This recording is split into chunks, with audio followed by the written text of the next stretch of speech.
All right, let's talk about money. And I'm not talking about a little bit of money. I'm talking about massive, game-changing, professional-level money that has completely blown up the world of college football. Seriously, the numbers are just staggering. Take a look at this number right here, $1.9 billion.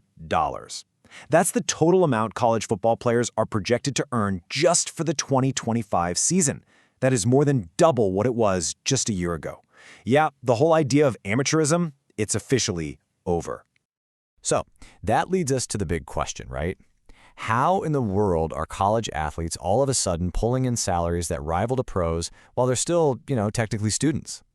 To really get our heads around this, we have to follow the money. The rule book has been totally rewritten, and now cash is pouring into players' pockets through a few key channels. It all starts with this one little acronym, NIL. It stands for name, image, and likeness. And honestly, this is the rule change that opened the floodgates. Put simply, it lets players, for the very first time, make money off their own personal brand. They can be paid spokespeople, sign endorsement deals, basically become entrepreneurs, all while they're still playing in college. So, the money gets to them in three main ways. First, you've got your classic commercial deals. Then you have these things called NIL collectives, which are basically giant pools of money funded by boosters to attract talent. But the real earthquake, the thing that's brand new for 2025, it's direct revenue sharing. For the first time ever, schools can just pay players a cut of their massive TV and ticket revenue. That one change alone is expected to pump $1.4 billion straight to the athletes. All of this cash has created a whole new class of college superstars. So who exactly is sitting at the very top of this new financial pyramid? Just look at these valuations. They are absolutely wild. And keep in mind, these are just estimates because most of these deals are kept private. You've got Texas QB Arch Manning leading the pack with a staggering valuation of $6.8 million. And the rest of the top five, they're all deep into the multi-millions. And this has a massive, massive ripple effect. Sports Illustrated put it perfectly here. The entire recruiting landscape is totally different now. We're actually seeing high school kids setting minimum price tags before they'll even think about signing with a school. It's unbelievable. So what's driving these insane numbers? Well, it's a fascinating mix. Position is huge. That's why you see so many quarterbacks on the list. But a massive piece of it is just straight-up personal brand strength.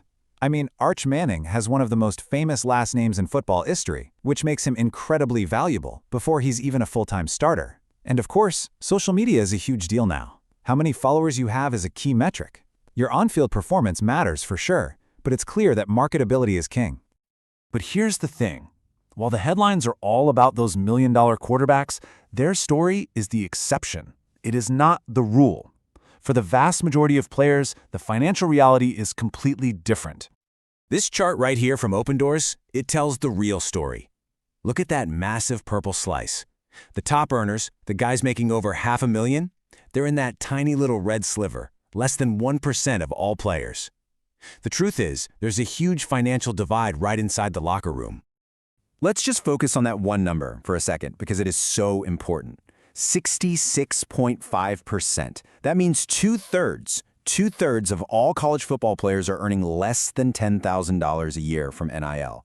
So what we're really seeing here is a tale of two economies. You have a handful of players at the very top who are securing life-changing money while pretty much everyone else is in a completely different financial universe. This new, top-heavy system is creating these huge ripple effects, and it's changing not just who gets paid, but the very rules of how the game itself is played and managed. Okay, check this out. The transfer portal, where players can switch schools, has basically turned into NFL free agency. Players who jumped ship during that main December window saw their average earnings go up by over 60%. It's a massive incentive for players to shop themselves around for the best possible deal.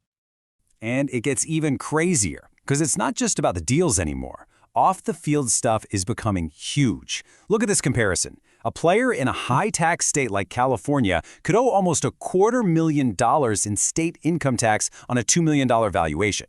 Meanwhile, a player in a no-tax state like Texas or Florida, they keep every single penny. That's a huge recruiting advantage that has absolutely nothing to do with football. And the wildest part of all this, it has all happened incredibly fast. I mean, look at this timeline. In 2021, the whole market was under $400 million. By 2025, with that revenue sharing kicking in, it's projected to hit $1.9 billion. That's almost a 5 times increase in just 4 years. It's an explosion. So, where does it go from here? Well, look no further than high school. It's projected that in a single month, just August 2025, over $300 million in offers will be flying out to high school recruits. The game is changing before these kids even step foot on a college campus. Which kind of leaves us with this one big final thought. I mean, when college players are earning pro salaries, when transfers are basically free agency, and when high school recruiting involves multi-million-dollar deals, you have to ask, has that line that used to separate college and pro sports just been completely and permanently erased? Something to think about.